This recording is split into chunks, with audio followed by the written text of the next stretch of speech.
Well, hello there. Welcome and thank you for joining me. It's Yvonne here from Women's Fitness Adventures.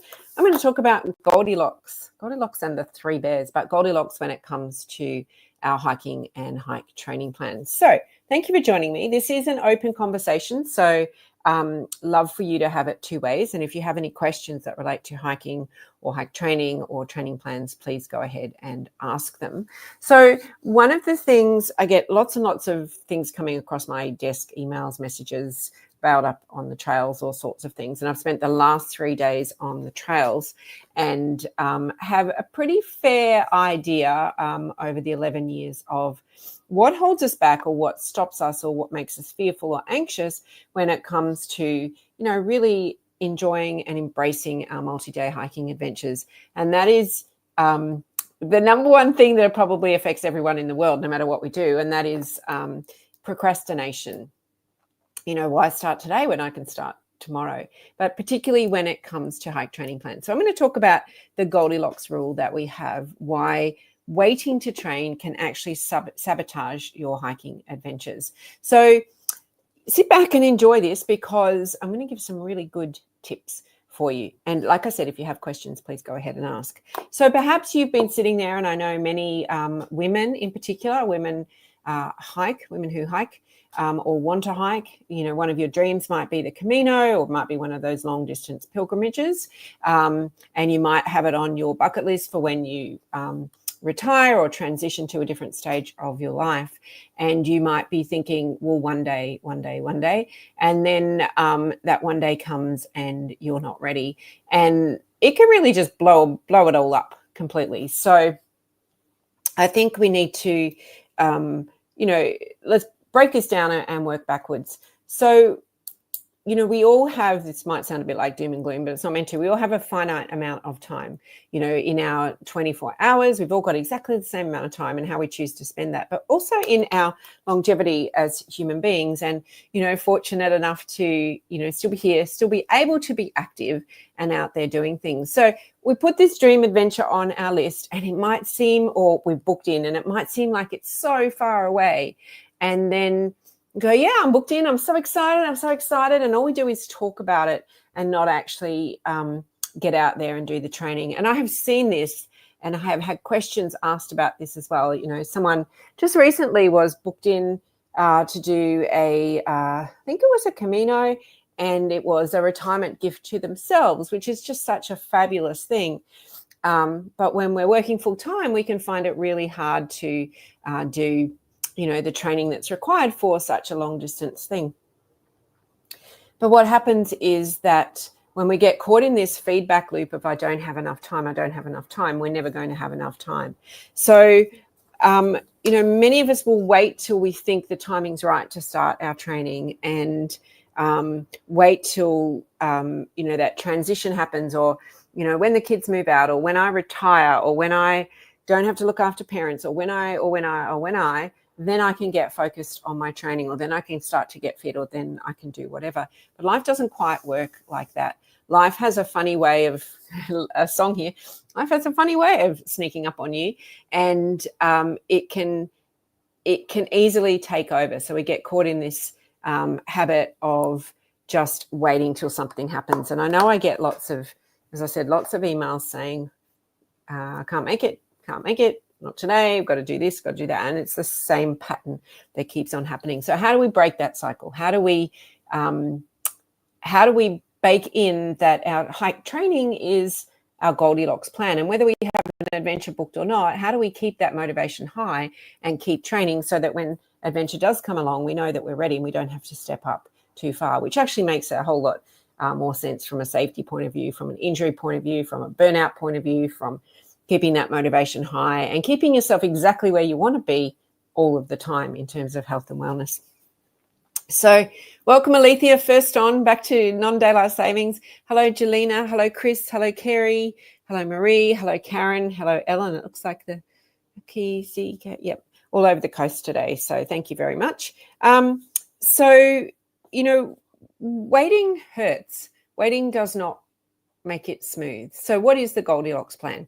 The Goldilocks plan is making sure that we just consistently over time build up our training. And we might think, and there was in one of our masterclasses for members that we had many years ago, was about it was something about joy. It was the joy of exercise. I can't remember the exact title of the book. And we think that I can't do it because I don't have my 30 minutes to go for my 5-kilometer walk. But what happens then is there's always a reason not to. And, as women, we feel a lot of guilt. And, one of the ways to alleviate guilt is not to set ourselves up to fail. So instead of saying I'm gonna, I wanna, I should, it's I did, I could, I wanted to. So what is the Goldilocks plan? I'm kind of going in a big circle here. The Goldilocks plan is allowing yourself just the right amount of time, not too much, not too little, just the right amount of exercise, not too much, not too little, to make sure that you safely and easily, without overwhelm, get to your adventure ready. Because lots of the time when we delay or procrastinate or don't do something, we get overwhelmed, we get anxiety, we may suffer a setback, and we might not be able to go on the adventure at all. And all of a sudden that lifelong dream or that goal has gone out the window. So what does Goldilocks look like? Goldilocks, well, we know she's a little girl from what are they called? A fairy tale? Oh, it's a fairy tale.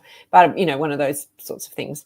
But it is making sure that it is just right. So if I have, let's just say I have an adventure at the end of the year, 9 months away, and I think about all the things in my life that have to happen in that time.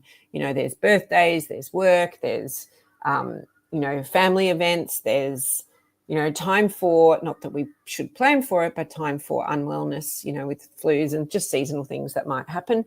There's time for tiredness, and then there's unplanned things as well. So by allowing yourself a big enough runway, and the runway can be really, really long because you're not performing at peak all the time.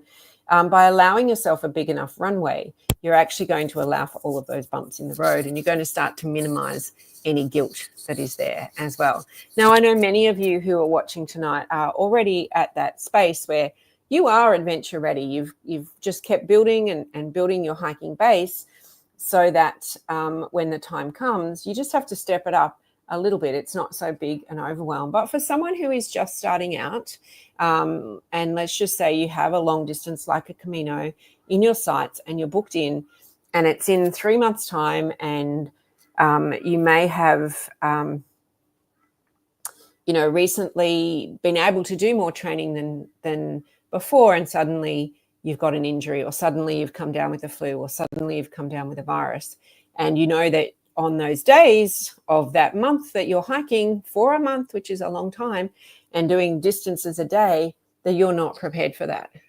So what do? You can't do the Goldilocks plan. You have to start then making some compromises.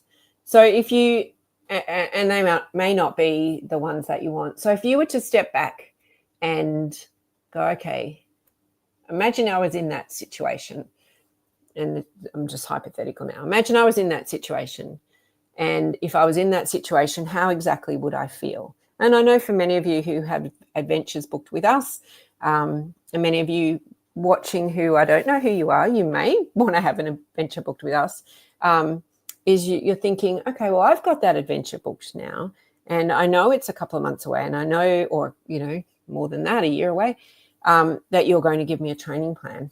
And that training plan will be spaced out in exactly the right way to allow for those ups and downs, to allow for the bumps in the road, to allow for those weeks where I can't do a whole lot because life just, gets busier than what it normally is.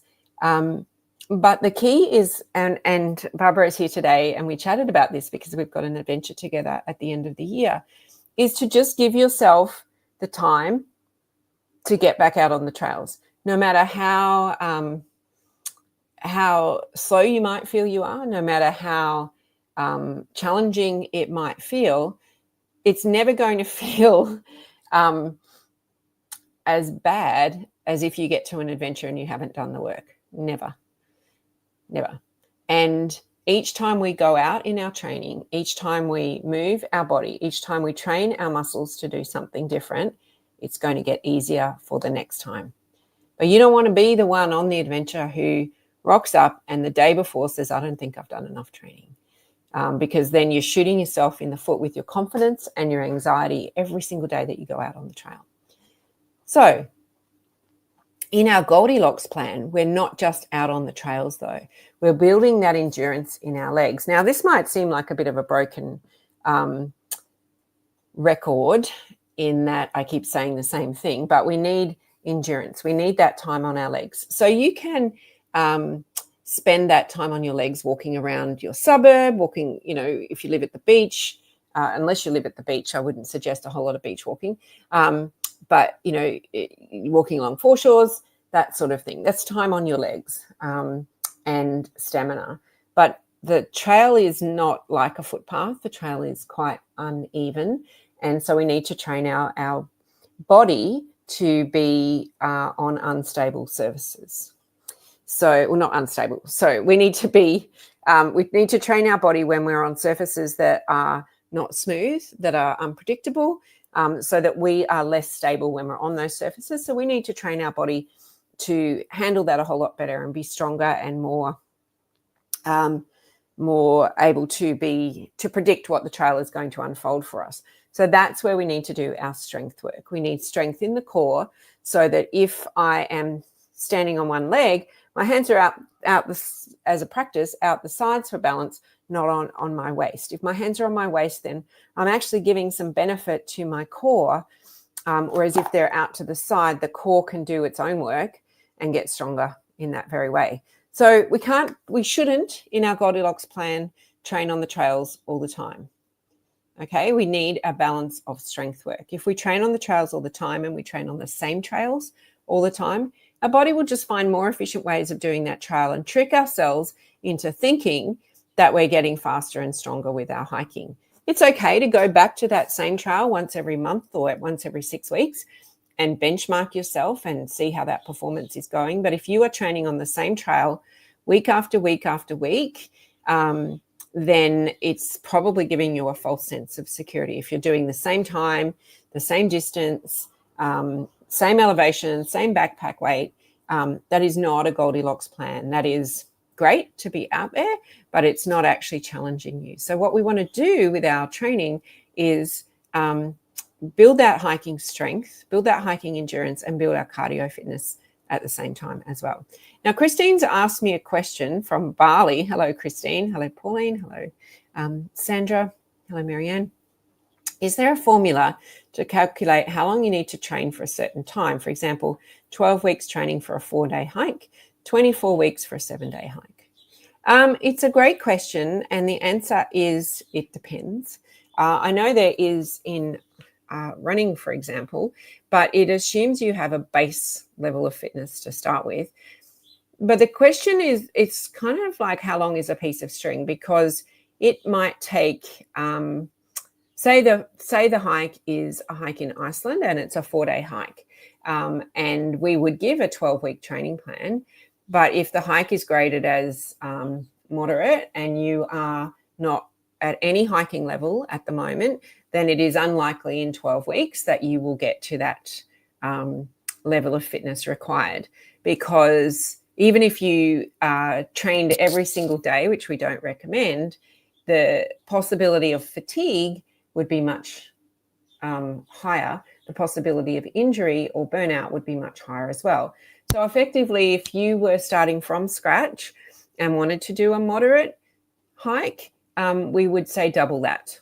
Okay, which is why we really encourage everyone to, when they are looking for their adventures, to, as far out as you possibly can. If you are wanting to step into an adventure that you haven't done before, that's a different fitness level, or step it up to a different fitness level.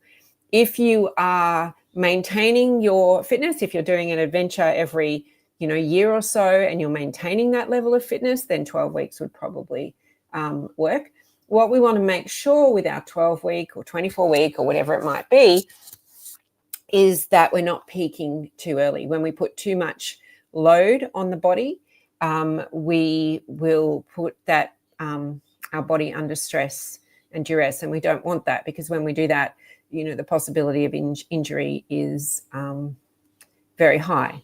So, for example, if we were to go from walking only, no, I shouldn't say only, if we were to go from not walking at all in our suburb to, over the course of a week, get it up to 10 kilometers, every second day or third day we're doing, 10 kilometers, 5, 10, 5, 10, 5, 10, 5, we would probably end up with shin splints.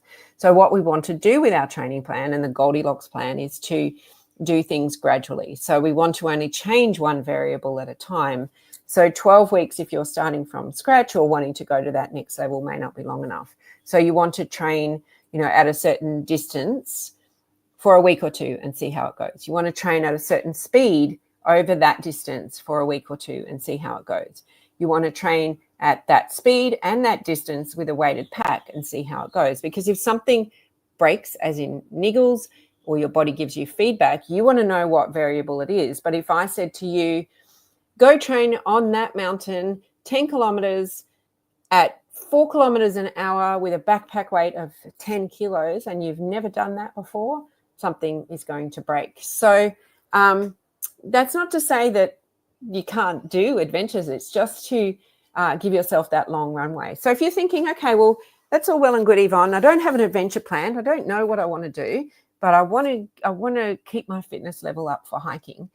And The Joy Choice is the name of that book. So what do I do? So strength, do some strength once, if not twice a week. Do some cardio once, if not twice a week. And you don't have to belong to a gym to do it. In fact, pretty soon we'll have a guide on how to get fit for hiking without a gym. Many of our members have all this access to all this anyway.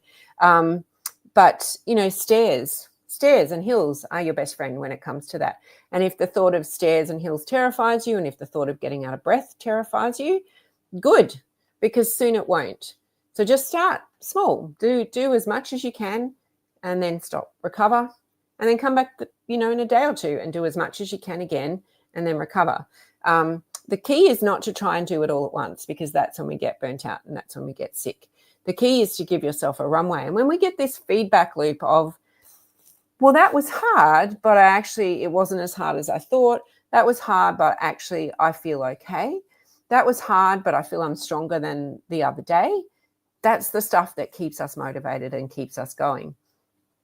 If you're sitting there thinking, well, I don't have an adventure, and I live very far from people, and I know we've got a few of our country or rural and remote members watching tonight, they train on their farms. They train in their paddocks. They find the step-ups on old tree roots, you know who I'm talking about.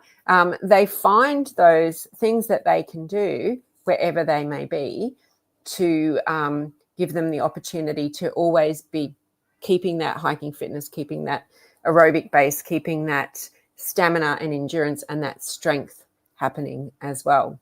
So the other thing is, if you're thinking of a multi-day hike and you're just thinking about it, you don't have one in the pipeline yet, and you're going, I really want to go to that location and that's well above where my current fitness level is, then that's okay to do that, because everyone knows, I firmly believe that you can do anything that you want to if you allow yourself enough time and you commit to the training.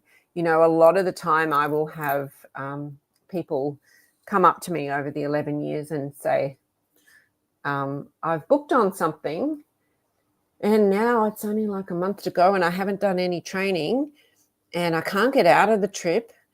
Maybe I'll get injured and I'll have to get a doctor's certificate and I won't be able to go. I was like, maybe you could do that. I don't know. But, if it's the same pattern that keeps happening, then think about where the priorities are for the adventure, because, or maybe it's not a hiking adventure that you need at all. Maybe it's just some other adventure. So the Goldilocks plan is to do little bits at a time. So consistency over time equals results. So don't make it too hard. Don't make it too easy, because easy isn't going to get us anywhere. Get uncomfortable. Know what it feels like to get uncomfortable. Get sore legs in a kind way. Get out of breath. Get sweaty. Get dirty. I don't know if you saw our pictures from the weekend where we were in the mud and we were in the creeks and stuff. That was fun. We were all so tired and we were all so sore afterwards, but we're that little bit stronger from doing it. We all know that consistency over time equals results. It's those small steps that keep us going, that keep us stronger, that get us to the plan. And then it becomes, we can just keep adjusting it as we go. But if we don't start at all, thanks, Christine, if we don't start at all, we're never going to get anywhere. So I said this to our TrailFit training group on Thursday, is I do some personal training online. I have a trainer and it's online, and it's about lifting weights, and I just follow along with the video.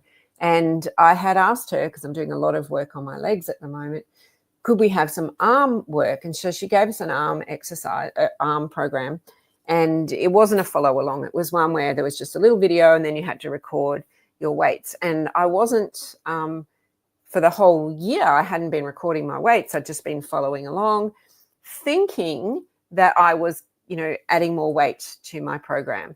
But it wasn't until I started writing it down, and I had done it right at the very beginning, that I actually, and it shows you, that I actually realized I wasn't progressing. I may have felt stronger, but I wasn't actually progressing with the weights that I had in my hand.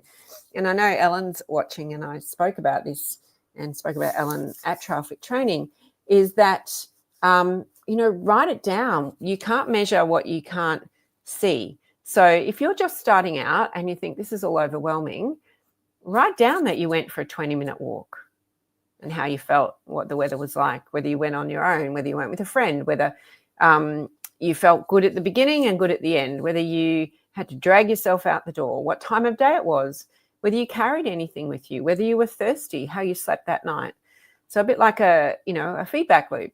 And then, write it down again the next time. And I bet you if you look back over the course of a week or two or a month, you will see that improvement. And so that was really good feedback for me as well with my own exercise program, is now I'm following along and writing it all down, because I've enrolled in a program for results. So I want results, but unless I'm measuring those results, I can't see. And the same goes for our hiking as well. Give ourselves that small feedback loop. And one of the things that, if there's 3 tips when it comes to the Goldilocks plan, is to start small, even if it's 10 minutes. So one of the things I've also been doing is when we go hiking, you get really tight hips. So I've been doing a lot of work, 10 minutes every other night, doing some hip stretching exercises. And you know what? I think each time, I feel good after that. But over the last month or so, I started to feel really released in the hips, which makes a huge difference to the rest of my body. What we do in TrailFit training, over time, we've all got better at our balance. We've all got deeper in our lunges. We've all got stronger when we, or, able to reach around further when we do our chest openers, because we're consistently doing those moves. So it's the same with our hiking skills, that building endurance, building cardio and building strength takes time, but measuring what we can see and what we can do.